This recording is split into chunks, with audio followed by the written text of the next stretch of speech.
Hello, and thank you for joining Insight into Wellness. Today, we are talking the courage to be yourself, how our limiting beliefs hold us back from being our truest selves. I am talking with Susan Eckstein. She is an empowerment expert, certified clear beliefs coach, and speaker. She leads high achieving women who are ready to break the chains of conformity, find the courage to be true to themselves, and live life unapologetically.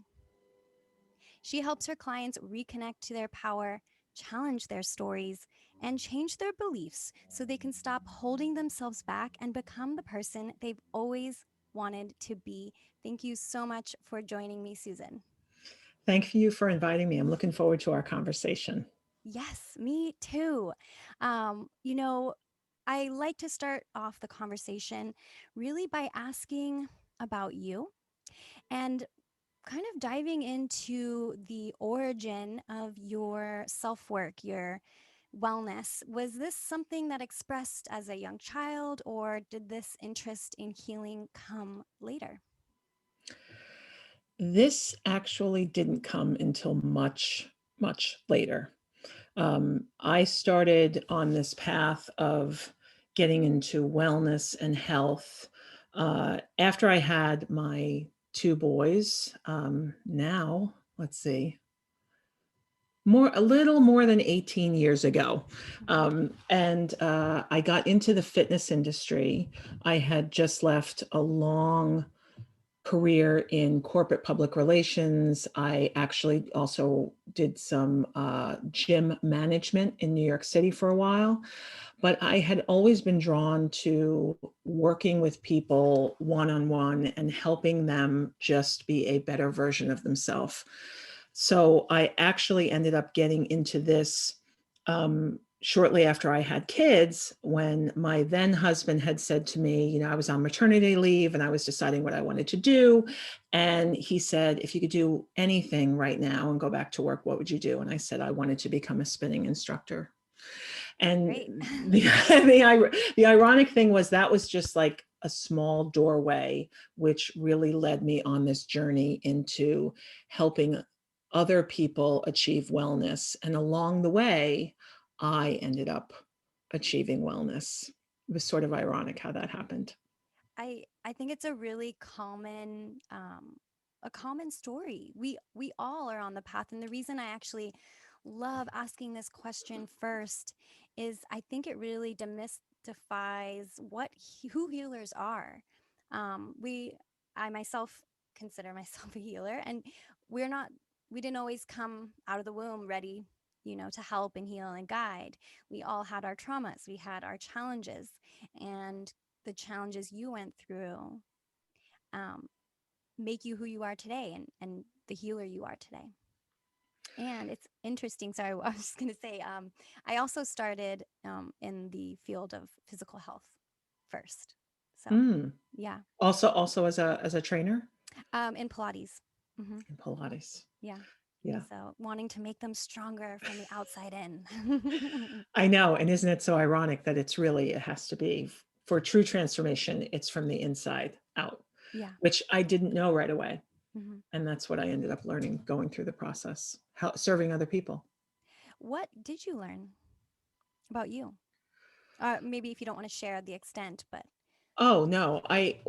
What I found so interesting about when I initially went into working with people, first as a spinning instructor and then as a personal trainer, what ended up happening was I was drawn to working with people.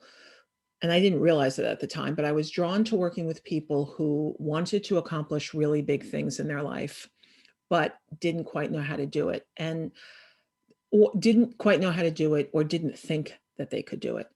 And it really started me diving into mindset, into beliefs. And as I was helping other people do that work around why it is that we're drawn to doing something, but yet we hold ourselves back from it, I found myself also really looking inward and saying, okay, I want to do all of these things. Why am I holding myself back as well? And I think it's always so funny that, oftentimes what you're helping somebody else achieve in that moment is the direct thing that you yourself need to be. It's like a mirror. It's like you Mm-hmm. realize, oh look, I've got to work on myself in this moment. And I think it wasn't until I started doing that work that I realized that in order for me to be whole, not necessarily to heal from trauma, because I didn't have any really, but to be whole and really get connected to who I was as a person in that moment and who I was meant to be. I needed to do a lot of healing work around all of the things I was telling myself was impossible for me to do. So for me, that's the healing that I had to go through at that time. You're an empowerment expert. What what does that mean? And I'll just start there. What does that mean to you? Empowerment, I always, say, I used to call myself an empowerment coach. And what I've come to know over the years is that I am not empowering others. I am showing other people how they can empower themselves, how we can allow ourselves to connect to that true power that we all have, and being able to help people realize that the strength and the power that they do have regardless of the situation that they're in. And I think for a lot of us, we always say, oh, you know um, I'm not able to do something in a certain situation. I can't show up in a certain way in a certain situation. And I can say, well, I believe in you and that you have the power to do that. I'm not empowering that person. I'm just believing in them until they believe in themselves. And when they believe in themselves, they become empowered. Yeah. So, empowerment and belief, where do you think that stems from? Is that something that starts in the mind and then we embody it? Is it something that we've always embodied that we have to then believe? I think it's a combination. Mm-hmm. I think for certain people, depending on how open you are, and how connected you feel to the universe. And this is something that only in probably the last couple of decades I have actually felt the presence of something bigger than myself. I think I'm 53 now. I spent most of my life disconnected from that. And so I think when I started the journey, it was up here. And I was thinking more about it in just a very logical point of view. But as I've gotten older and I've become more open to something that's much bigger than I am, I've grown to realize that I think that it's a combination of both, being able to realize that there is something very powerful within each one of us, that if we're willing to allow ourselves to dive into that a little bit, that we can then feel what it really feels like to be very grounded and empowered around and connected to who we really are. Yeah. Or a lot of it. If we can go there. Um, Yeah. I was just writing my newsletter and kind of thinking and just really diving into what it means to acknowledge. And when we can acknowledge the work, then the work can begin. Do you think there's a sense of needing to acknowledge that there's work to do? And how do you begin to acknowledge that? Well, I think if you are sensing that something is missing, that there's always some exploration and some curiosity that you should graciously give yourself without judgment to see, you know, what is it that I want? Why do I feel a certain way? And being open to the possibility that things could be different for you if you were willing to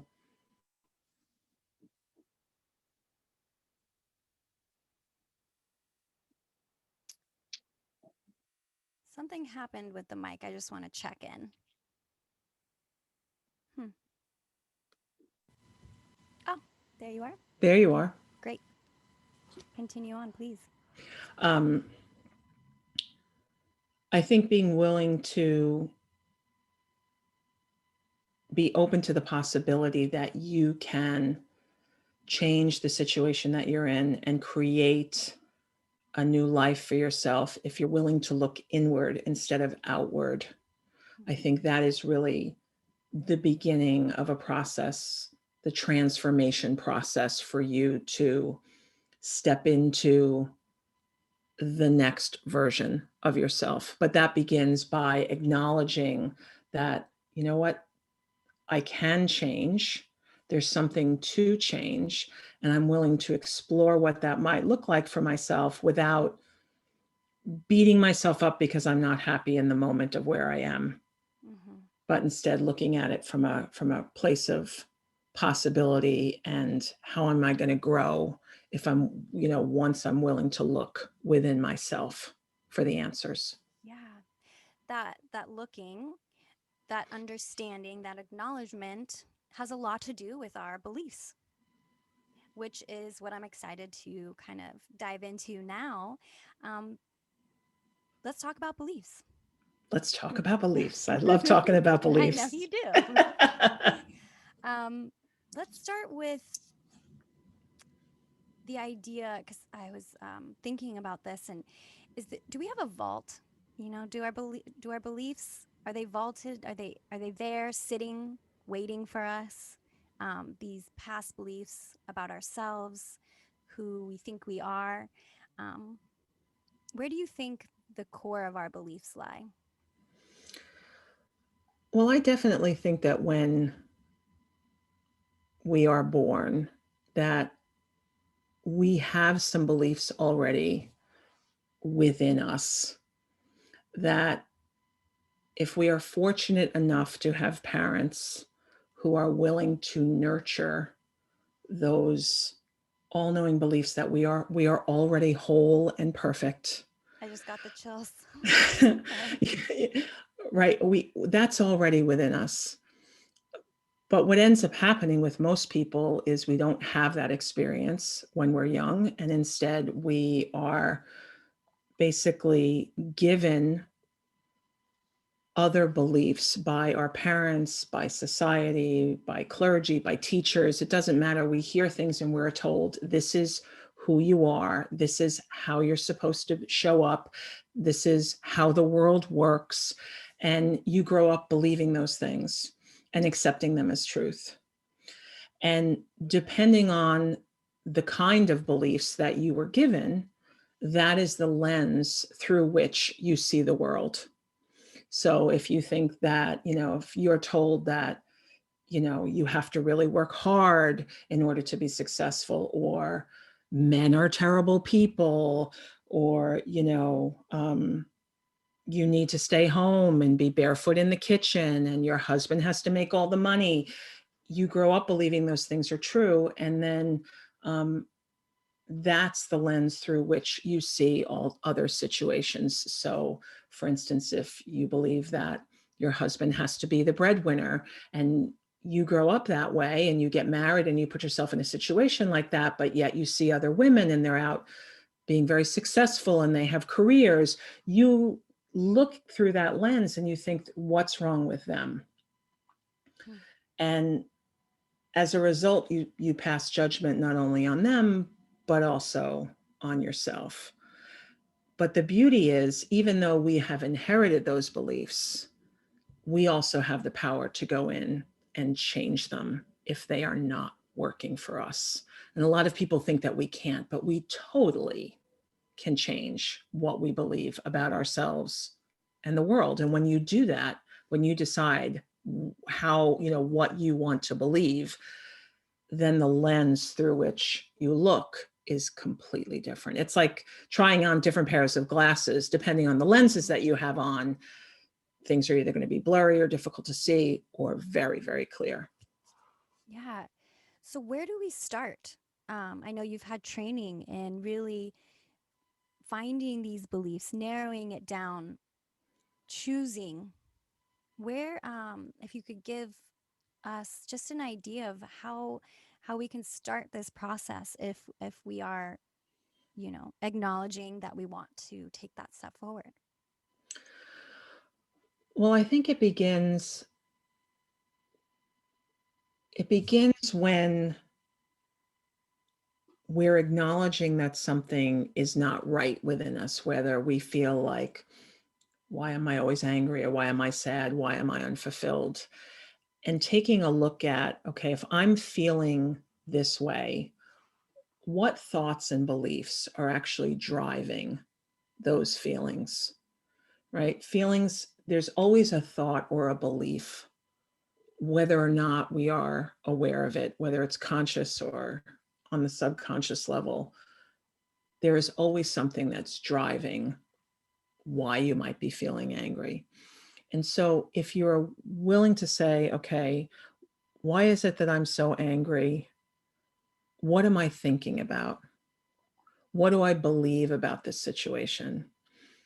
If you are somebody who believes that you are helpless, that you are a victim, that you don't feel like you are worthy, or that you don't feel good enough, being able to, at the very least, identify, if you can't get down that deep, the very least identify, what am I thinking right now?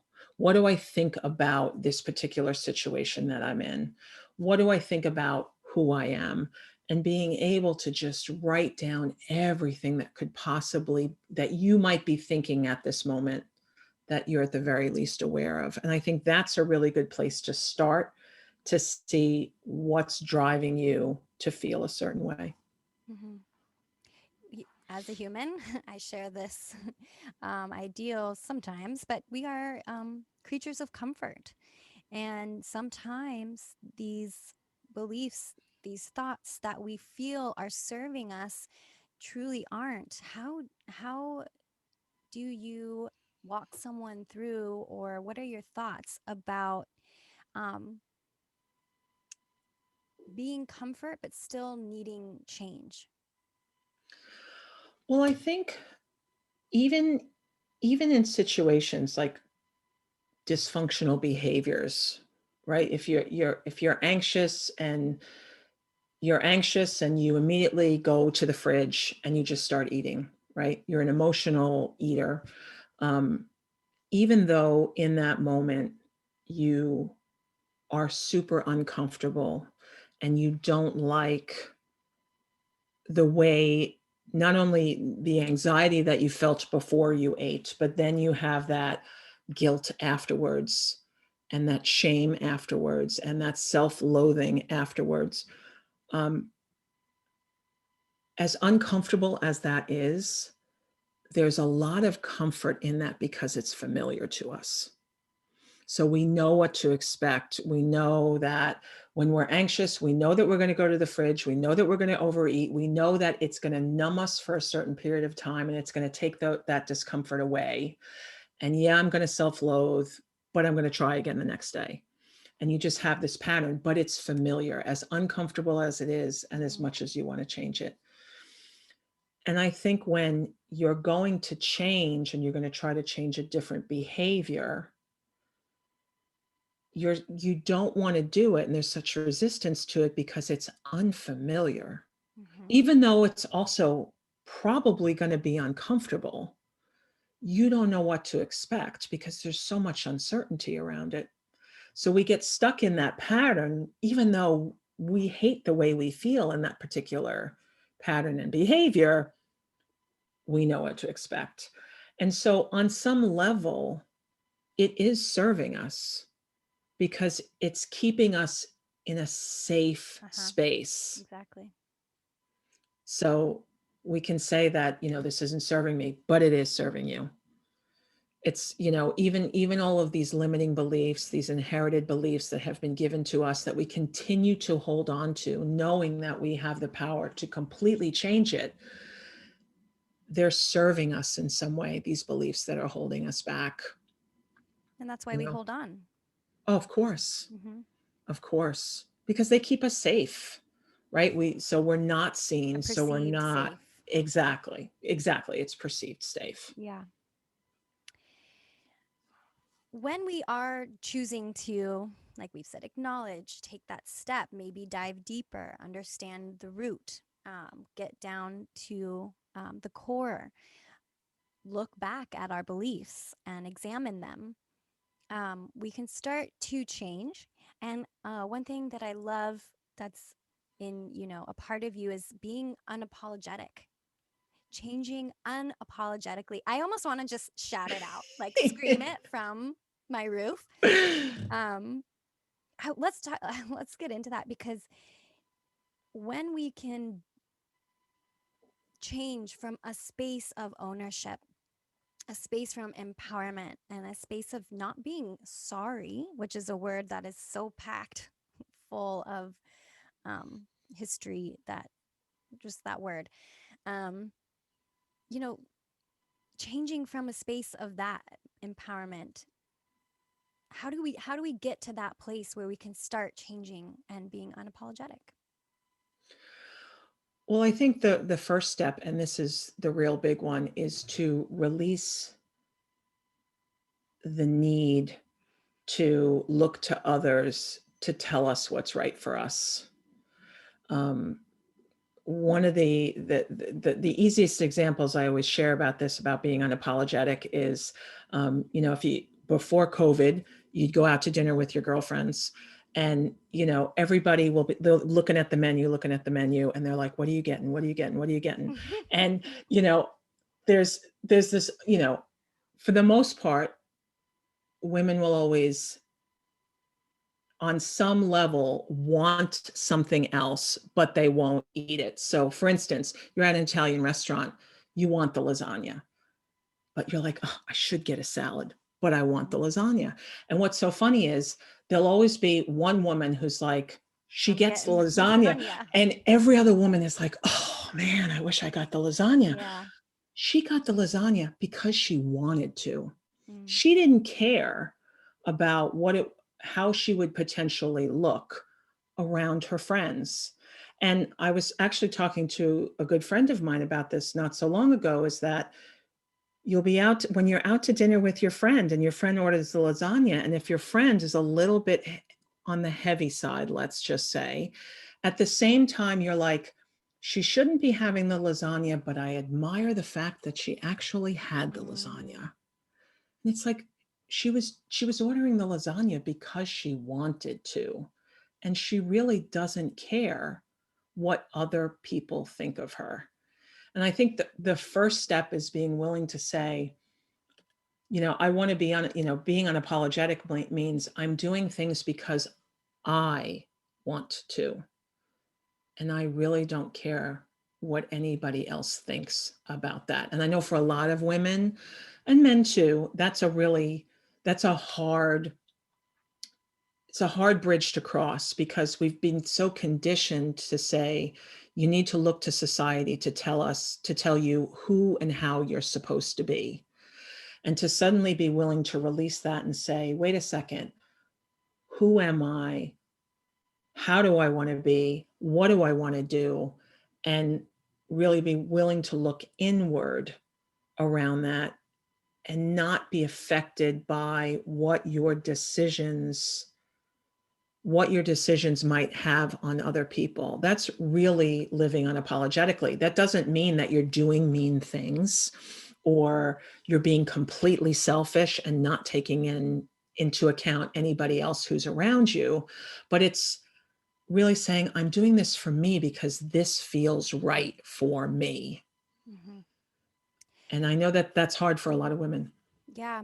Um, just circling back to, in that example, the woman who ordered the salad, looking at her friend who got the lasagna, there's that judgment piece again. That judgment piece holds us back. The judgment of self, the judgment of others. And it's interesting because the more that I've examined my own judgment, the more I see, oh, I do that too, or I do some of those same things. Um, and yeah, we get in our own way a lot, and that, you know. We do. And I think, somebody once said to me, if you were to look at how many times a day you are judging other people, it would blow you away. You go to get your coffee, you're looking at the person who is taking your order. You might be going, wow, their shirt doesn't really fit them well, or I don't like her voice, or there's all these different things, and you are automatically judging people. And Mm-hmm. if you realize that you're doing it, everybody else is doing it too. And so you're going to get judged no matter what. You might as well do the things that are going to make you happy and feel really, really, really good. And there's a great book. She's a hospice nurse. Her name is Bronnie Ware, and she has this great book called The Five Regrets of the Dying. She also has a PDF that lists all of these things. Oh, I Yeah, sorry about that. Continue, please. I'm sorry. I wasn't sure what you were saying. Mm-hmm. Um, and Bronnie Ware lists the number one regret of the dying is, I wish I had the courage to live the life that I was meant to live instead of the one that others expected of me. Mm. And to me, that's living life unapologetically, aligning with what really feels good to you and not being afraid to do the things that are meant for you to do. And I work with my clients and myself included on the idea that when we can do what it is that we want to do and release the judgment of what our friends might think of us, that's just weight relive that weight that is on our shoulders as we make every choice throughout the day. And we just talked about how judgment is a huge part of our lives. Being able to release that weight, just the way it makes us feel lighter, more joyful, and creates a lot more mental space for the things that we really need to be working on, really need to be contemplating, and the challenges we need to be working through. And that can be so hard. That's there's a lot there. There's a lot there, and I remember when I was a personal trainer many years ago, I worked predominantly with women, and I would get them on the weight training floor, and you know there wouldn't be many women on the weight training floor. And when I would bring some women over, they would say, everybody's looking at me. And I'm Mm, like, everybody is not looking at you. They are doing their own thing. You are here to do your thing. mm-hmm. And when the women realize that, even if there was a passing glance from somebody, it was never about them. It was about the person who made, who looked at them. They thought that they were saying, oh, I look fat in this, or my form's not good, or they're looking at me funny. And it was like, they're Their not own even judgments. right. Yeah, and Exactly. I do want to say that yes, it is so hard, but when you break it down into, like we just talked about, the first step, acknowledgement, the second step, maybe sitting with it. When you break that down and you have someone you're working with, a coach, a friend, a doctor, someone, that that sense of change, that work becomes doable. And I think it's okay that it's hard, you know? I think, and I agree with you. I think that, the things that are the hardest, your willingness to go in and say, okay, what's the lesson going to be for Mm-hmm. me in this Yeah. work? And, I've sat across from so many women who are so afraid to do the work because they're afraid what they're going to find out about themselves, Mm, or to be able to actually verbalize what it is that they want, and they know how they're holding themselves back, but they're so afraid to dive in. And it's and I say this to so many people, it's like, you don't want to get to the end of your life and realize that you missed out on all this opportunity to experience things that you had always fantasized about experiencing, and doing all these things because you were so afraid of what other people were going to think of you. Mm-hmm. But being willing to, like you said, to acknowledge, to be open, to be willing to explore, and to know that, when you're willing to go inward like this, yeah, it's hard work, but you come out the other side, and there's Feels so so much for good. it, you're so free. Mm-hmm.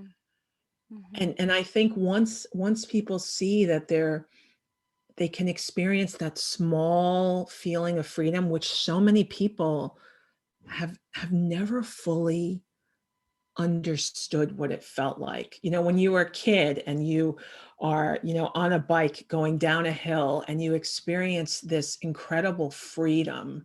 It's like you are being held while you are going down at, Mm-hmm. 20 miles an hour. You are fully supported.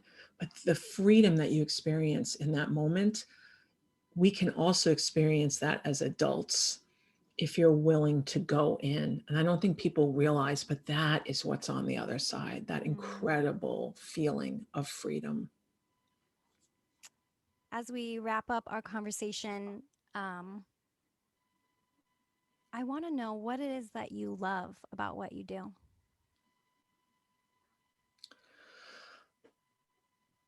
I my superpower is helping people feel good about themselves. And there is nothing more satisfying than having a conversation with somebody who all of a sudden realizes that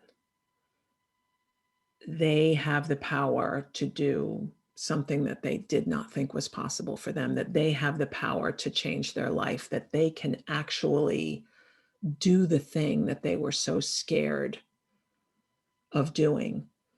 And being on the other end of that and being able to witness that, there is no better feeling ever, ever. Yeah. So that's what I love the most. Well, thank you so much for having this conversation with me. And for everyone listening, we have the power to make and change and do. Definitely. Thank you for having me. This was a great conversation. Yes, thank you, Susan. And you can listen to this and more at GreenTree, Ayurveda.com. My name is Alexandra Greenberg, and I will talk to you soon. Bye.